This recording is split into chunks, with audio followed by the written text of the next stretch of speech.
ہر وقت تصور میں مدینے کی گلی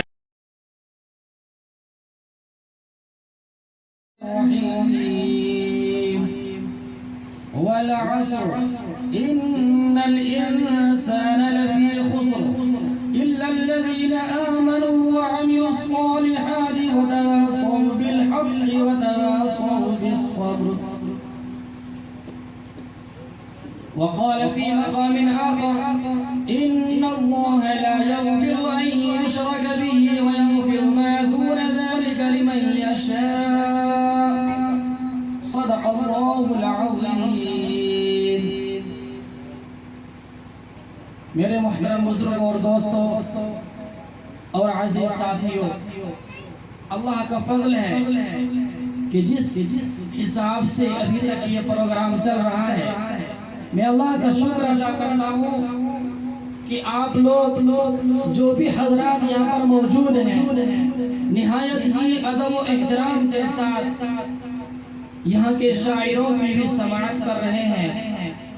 اور جو کچھ بھی باتیں ہو رہی ہیں تمام حضرات بہت ہی غور سے سن رہے ہیں. جیسا کہ حافظ صاحب نے ایک شعر کہا تھا کہ لگتا ہے جیو کے موبائل میں ٹاور نہیں ہے، جیو کے موبائل میں ٹاور نہیں ہے، لگتا ہے کہ ہتھیارہ والے کے دلوں میں پاور نہیں ہے. اس شعر کے ساتھ ہی پورا کا پورا ٹاور آ چکا ہے، اس لیے اب آپ حضرت کے سینے سے وہ پاور نکل رہا ہے. تو انشاءاللہ جب تک ہم لوگ یہاں پر بیٹھے رہیں گے سبھی آدمی عہد کریں، سبھی آدمی وعدہ کریں کہ جب تک یہ مجلس پوری نہ ہو جائے، جب تک یہ پروگرام اختتام تک نہ پہنچ جائے، سبھی آدمی بالکل شوق سے اور غور سے میری باتوں کو سماعت فرمائیں گے. انشاءاللہ بول دیجئے سبھی آدمی انشاءاللہ. میرے دوستوں، میرے بزرگوں، ابھی میں نے آپ حضرات کے سامنے قرآن کریم کی 2 آیتیں تلاوت کی. انہی آیت کے اعتبار سے میں آپ حضرات کے سامنے تھوڑی دیر عرض کرنا چاہتا ہوں. دنیا کے اندر بہت سے لوگ یہ سمجھتے ہیں کہ کامیاب وہ شخص ہے جس کے پاس مال و دولت ہو،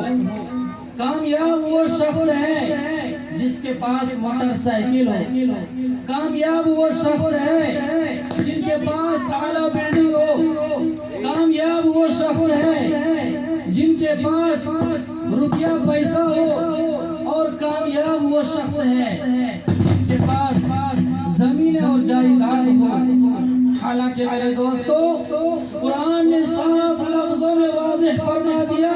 کہ کامیاب وہ شخص نہیں جس کے پاس مال و دولت ہو، کامیاب وہ شخص نہیں جس کے پاس زمینیں ہو،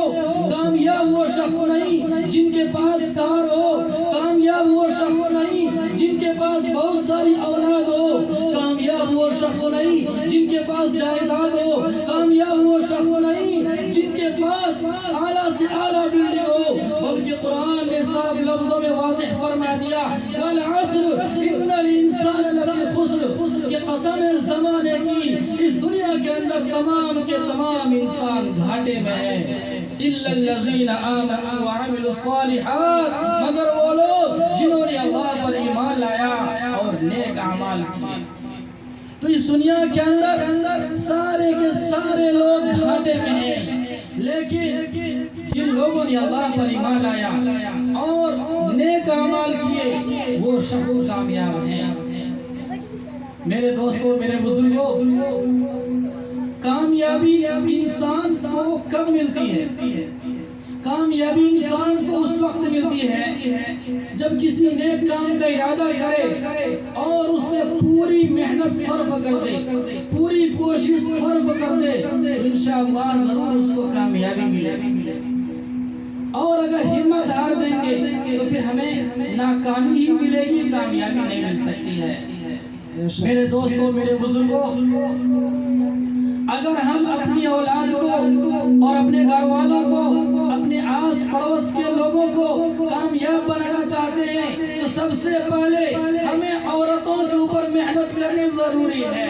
اگر ہم عورتوں کے اوپر محنت کریں گے انشاءاللہ آنے والی نسل وہ صحیح پیدا ہوگی. اور اگر ہم نے عورتوں کو یوں ہی چھوڑ دیا, ان کو بے پردہ کر دیا, ان کو بے حیا بنا دیا اور ان کو سڑک پر ننگا ناچ کرنے کے لیے جمع کر دیا, ان کو گانا اور ڈی جے کے اوپر ناچ کرنے کے لیے چھوڑ دیا اور ان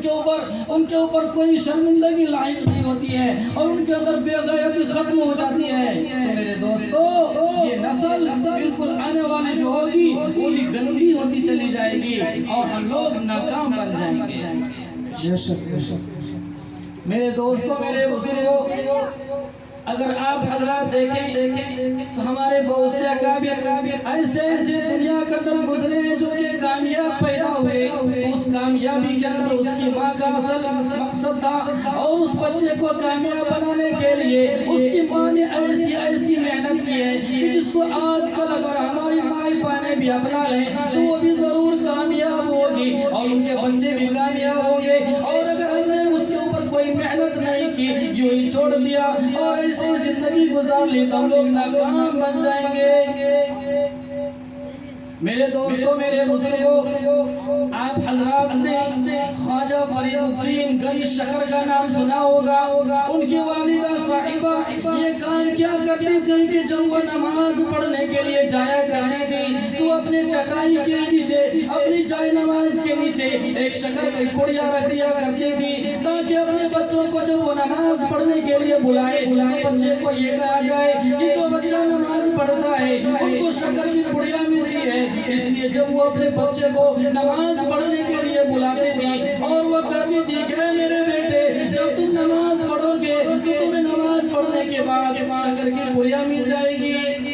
جب ان کے بیٹے نماز پڑھ لیا کرتے تھے تو کہتے تھے بیٹے تم چٹائی کو اٹھاؤ, تم جائے نماز کو اٹھاؤ, تمہیں شکر کی پڑیا مل جائے گی. وہ بچے ایسے ہی کرتے تھے, جب جائے نماز کو اٹھاتے تھے اور اس چٹائی کو اٹھاتے تھے تو نیچے سے شکر کی پڑیا مل جاتی تھی اور وہ یہ خوش ہوتے تھے کہ ہاں ہماری ماں سچ کہتی ہے کہ جو آدمی نماز پڑھے گا, جو لوگ ایمانداری کے ساتھ, اخلاص کے ساتھ, للہیت کے ساتھ نماز پڑھے گا, اللہ کو خوش کرنے کے لیے نماز پڑھے گا, اس کو جو شکر کی پڑیا ملے گی. میرے دوست, میرے بزرگوں, اگر آج ہم نے اپنی عورتوں پر محنت کر دیا, اگر آج ہم نے اپنی عورتوں کے اوپر جدوجہد کر کے ان کو نیک بنا دیا تو میرے دوستو وہ صرف عورت ہی نہیں سدھرے گی بلکہ ان کے ذریعے سے خاندان سدھر سکتا ہے, ان کے ذریعے سے کئی نسل سدھر سکتی ہے. اگر ایک عورت برباد ہو جاتی ہے, ایک عورت بے غیرت ہو جاتی ہے, ایک عورت بے حیا ہو جاتی ہے تو ان کا جو ہے اثرات بہت سے نسلوں پر جا کر پڑے گی, بہت سے خاندانوں پر پڑے گی. میرے دوستوں, میرے بزرگوں, آپ حضرات نے ٹیپو سلطان کا نام سنا ہوگا. ایک مرتبہ ایک مجمع تھا جنازہ کا, اس جنازے کی نماز میں بہت سے حضرات جمع ہوئے, ایک سے ایک اکابر علماء, بڑے بڑے علماء کرام اس جماعت میں شریک ہوئے. لیکن جب جنازہ کا وقت ہو گیا تو کسی نے کہا کہ اس آدمی کا, اس حضرت کا جنازہ وہ آدمی پڑھائے جس کی بالغ ہونے کے بعد پوری زندگی میں کبھی کوئی نماز مزہ نہ ہوئی ہو. سارے کے سارے حیران و ششدر رہ گئے. ہم جیسے علماء اور بڑے بڑے علماء سر نیچے کر لیا اور وہاں پر سوچنے لگے کہ آخر کیسے یہ ہو سکے گا کہ پوری زندگی میں نماز قضا نہیں ہوگی. آج ہم لوگ اذان سنتے ہیں, نماز قضا کر دیتے ہیں اور اس طرح لگتا ہے کہ نماز کی کوئی فکر ہی نہیں ہے, ہمارے اوپر نماز فرض ہی نہیں ہے. میرے دوستوں, میرے بزرگوں, آخر میں ٹیپو سلطان وہ وہاں سے آگے آتے ہیں اور آ کر عرض کرتے ہیں کہ اے لوگو, آج میرا راز فاش ہو گیا, آج میرا راز فاش ہو گیا. میں سچ کہہ رہا ہوں کہ جب سے میں بالغ ہوا ہوں پوری زندگی میں میری نماز کبھی قضا نہیں ہوئی, اور اس لیے نماز قضا نہیں ہوئی ہے کہ ان کی ماں کوئی بے حیا نہیں تھی, کوئی بے غیرت نہیں تھی, بلکہ شرم والی تھی، حیا والی تھی۔ ان کا کہنا تھا کہ جب میں نے اپنے بچے ٹیپو سلطان کو جب بھی دودھ پلایا تو بغیر وضو کے کبھی دودھ نہیں پلایا۔ میرے محترم بزرگوں اور دوستو، اگر آج ہم اپنے بچوں پر نظر ڈالیں گے تو اس طرح لگتا ہے کہ جیسے کون سی نسل آباد ہو رہی ہے۔ کہیں گانا بجتا ہے، بچے ناچ کرتے ہوئے نظر آتے ہیں اور بڑے ہوئے دیکھتے نظر آتے ہیں۔ کہیں پر گانا بجتا ہے، بڑے بھی شوق سے سنتے ہیں، بچے بھی شوق سے سنتے ہیں اور عورتیں بھی شوق سے سنتی ہیں۔ بہت سے لوگ ایسے ہوتے ہیں جو اپنی آنکھوں کے سامنے اپنی اولاد کا سر ننگا دیکھتے ہیں لیکن ان کو کبھی بھی کچھ نہیں کرتے۔ بہت سے لوگ ایسے ہیں جن کی عورتیں بیٹھ کر سامنے سے چغلخوری کرتی ہوئی نظر آتی ہے لیکن ان کے اوپر کبھی پابندی نہیں لگائی جاتی۔ اسی لیے آج ہم لوگوں کا ماحول ایسا ہو گیا ہے کہ اگر کسی کو کہیے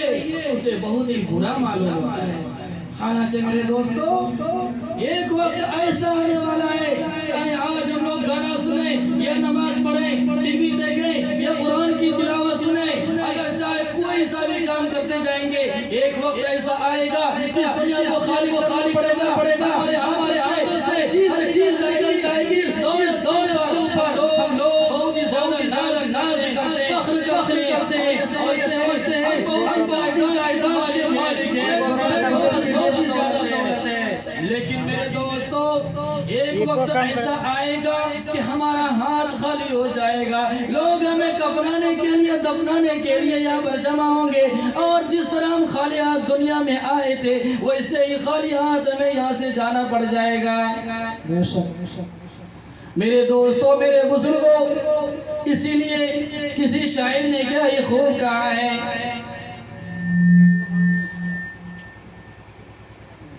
ماٹی کہے کمہار سے تو کوئی روندے موئے، ماٹی کہے کمہار سے تو کیوں روندے موئے، ایک دن ایسا آئے گا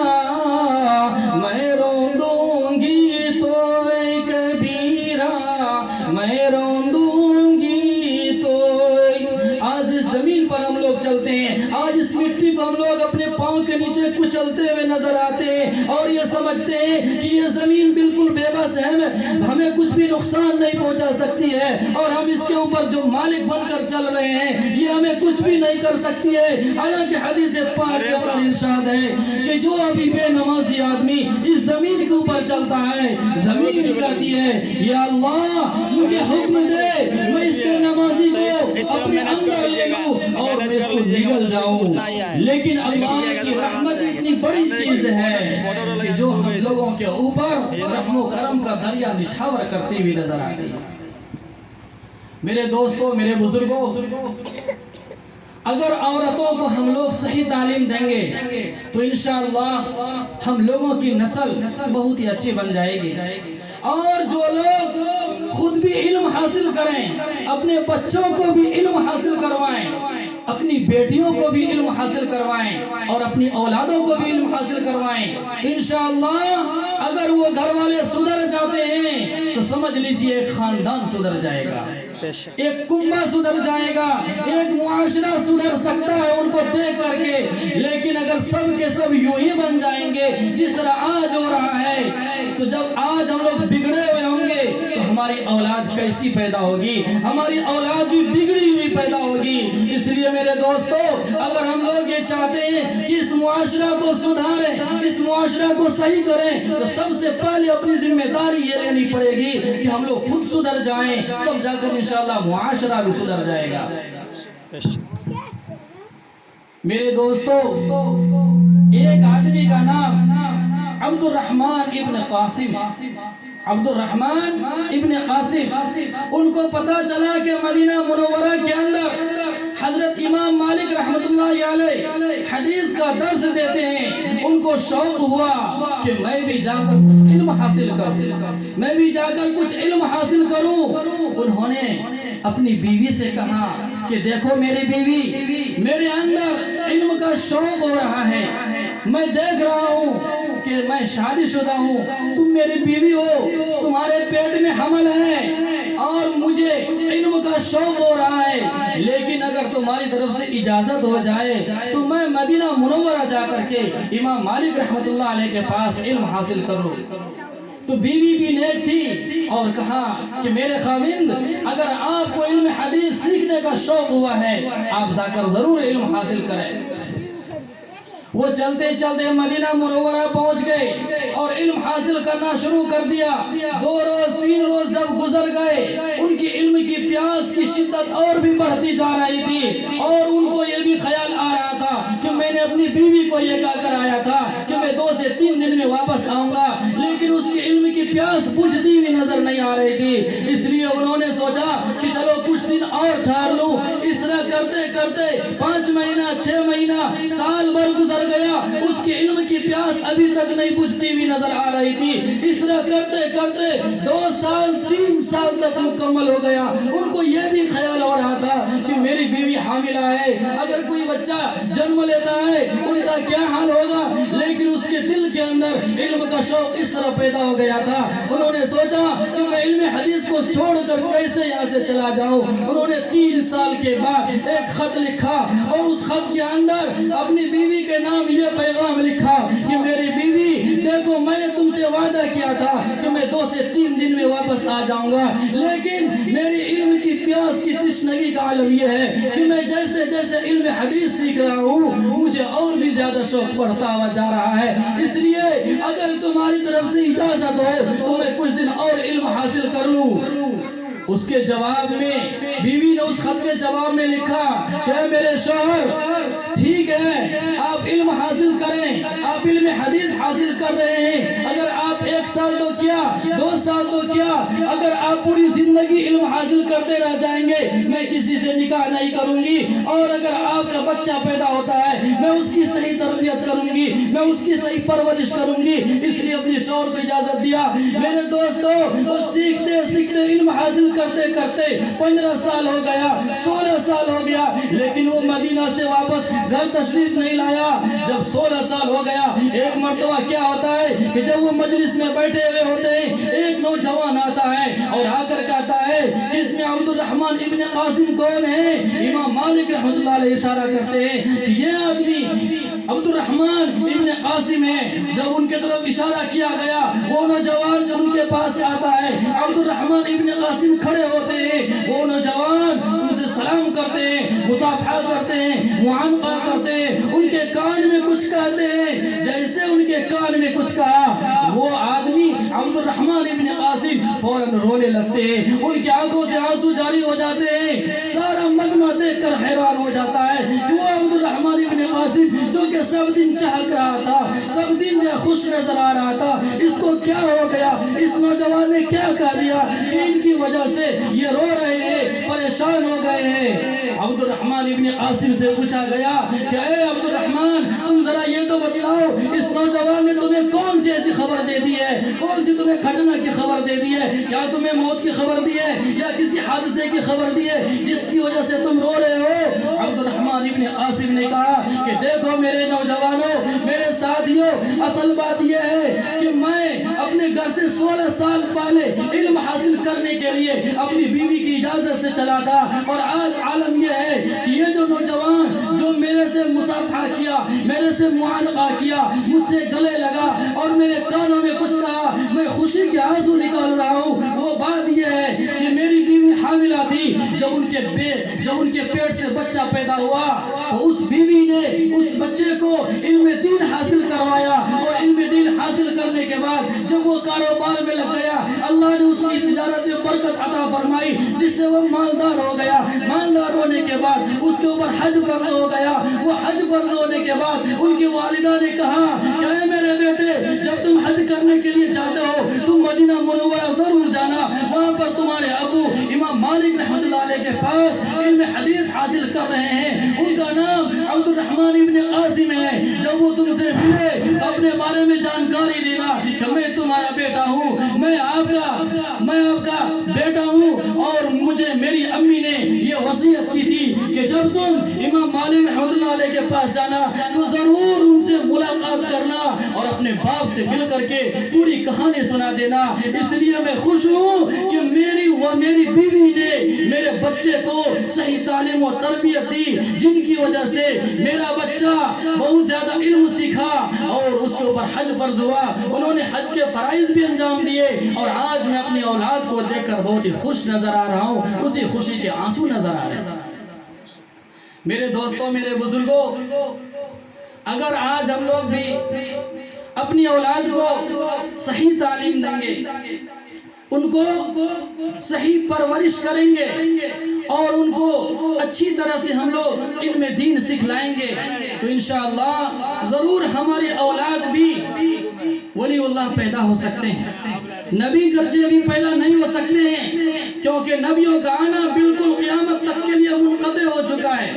نبیوں کا آنا بالکل ختم ہو چکا ہے۔ اب ولی پیدا ہو سکتے ہیں، قطب پیدا ہو سکتے ہیں، ابدال پیدا ہو سکتے ہیں، اکابر علماء پیدا ہو سکتے ہیں، لیکن میرے دوستو یہ کوئی بعید نہیں ہے کہ اگر ہم اپنی اولاد کو صحیح تعلیم و تربیت دیں گے تو انشاءاللہ ہماری نسلوں میں سے ضرور علماء دین پیدا ہوں۔ بعض علماء نے لکھا ہے اگر کسی آدمی کے یہاں ایک لڑکا اور ایک لڑکی پیدا ہو، اگر کسی آدمی کے یہاں ایک لڑکا اور ایک لڑکی پیدا ہو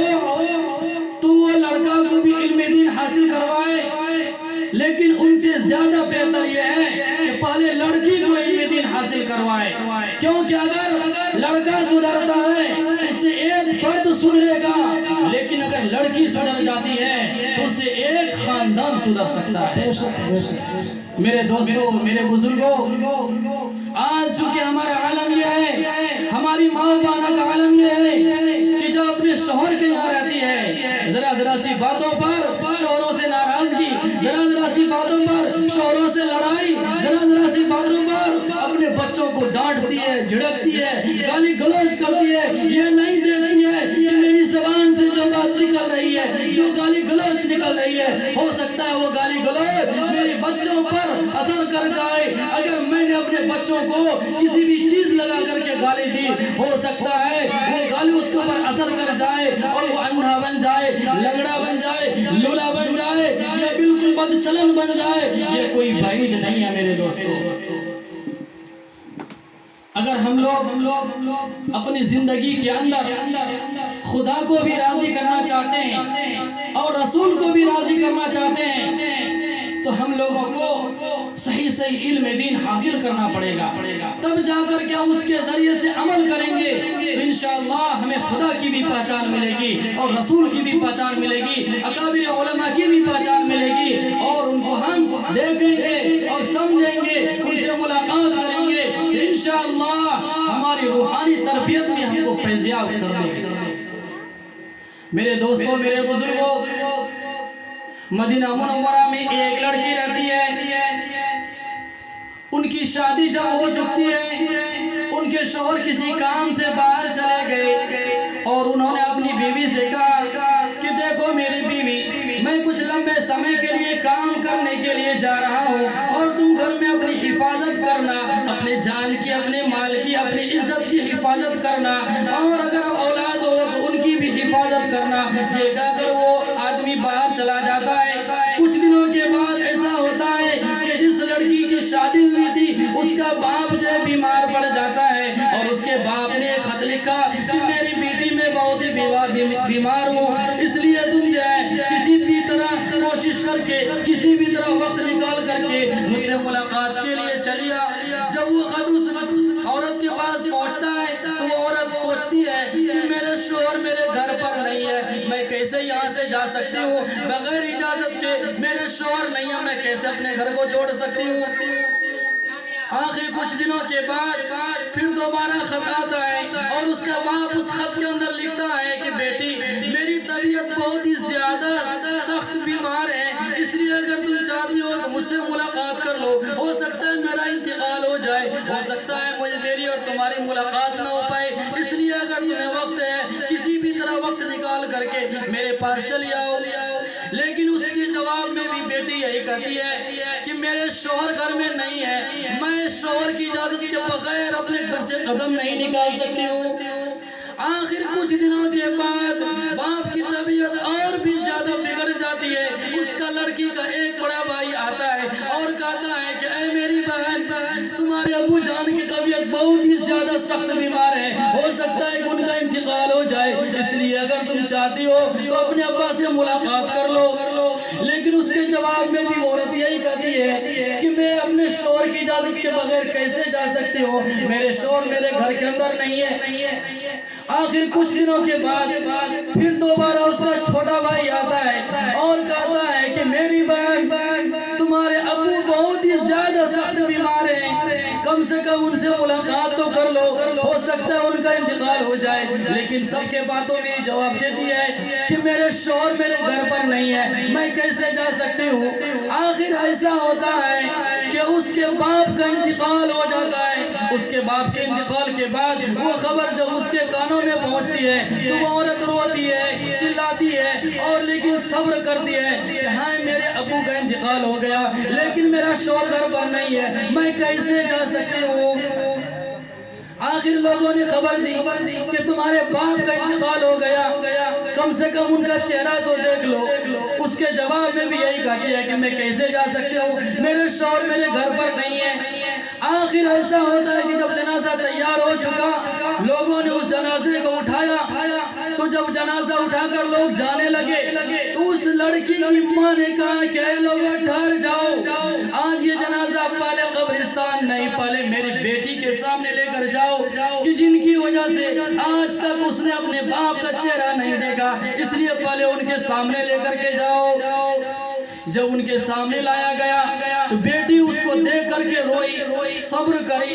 اور اس کے بعد کہا کہ میرے ابو جان، آپ اللہ کے پاس جا رہے ہیں، آپ چلے جائیے، لیکن میں بہت ہی پریشان تھی کہ میرے شوہر گھر پر نہیں ہے، میں کیسے جا سکتی تھی۔ آخر جنازہ پڑھایا گیا اور اس کو قبرستان میں دفن کر دیا گیا۔ کچھ دنوں کے بعد شوہر واپس آتے ہیں، دیکھا کہ بیوی غمزدہ ہے، بیوی پریشان ہے، بیوی بیٹھ کر رو رہی ہے۔ اس کے شوہر نے پوچھا کہ بیوی کیا ماجرا ہے، انہوں نے سارا ماجرا کیا سنایا۔ شوہر نے کہا کہ اس میں کیا حرج تھا، تم کو چلے جانا چاہیے تھا اور تم کو تو اس بات میں کوئی روکنے والا نہیں تھا، لیکن اس کی بیوی نے کہا کہ اے میرے سرتاج، اے میرے شوہر، میں آپ کی اجازت کے بغیر اپنا قدم میں اپنے گھر سے نہیں نکال سکتی تھی، اس لیے کہ حضور پاک صلی اللہ علیہ وسلم نے ارشاد فرمایا کہ جو عورت اپنے شوہر کی اجازت کے بغیر اپنا پیر دوسروں کے یہاں رکھ دے، جب تک وہ واپس نہیں آتی ہے تب تک فرشتے اس پر لعن طعن کرتے رہتے ہیں۔ اس لیے میں نے اس حدیث کو سامنے رکھ کر یہ قدم نہیں اٹھایا۔ اس کے شوہر بھی روتے ہیں اور بہت ہی زیادہ پریشان ہوتے ہیں۔ آخر یہ دکھایا گیا اس لڑکی کو خواب میں، اس لڑکی کی مغفرت، اس لڑکی کے والد کی مغفرت کر دی جاتی ہے اور اس کو خواب میں دکھایا گیا کہ اس لڑکی کے صرف ایک وجہ سے، یعنی ایک بات کی وجہ سے انہوں نے ایک حدیث پر عمل کیا، اس کی وجہ سے اس کے باپ کی مغفرت کر دی گئی۔ میرے دوستوں، میرے بزرگوں، اگر آج ہم لوگ اپنی اولاد کو اور اگر آج ہم لوگ اپنی بیویوں کو، اپنے بچوں کو صحیح تعلیم و تربیت دیں گے تو انشاءاللہ ہماری اولاد ضرور ترقی کرے گی اور ہماری اولاد ضرور صحیح سالم بنے گی۔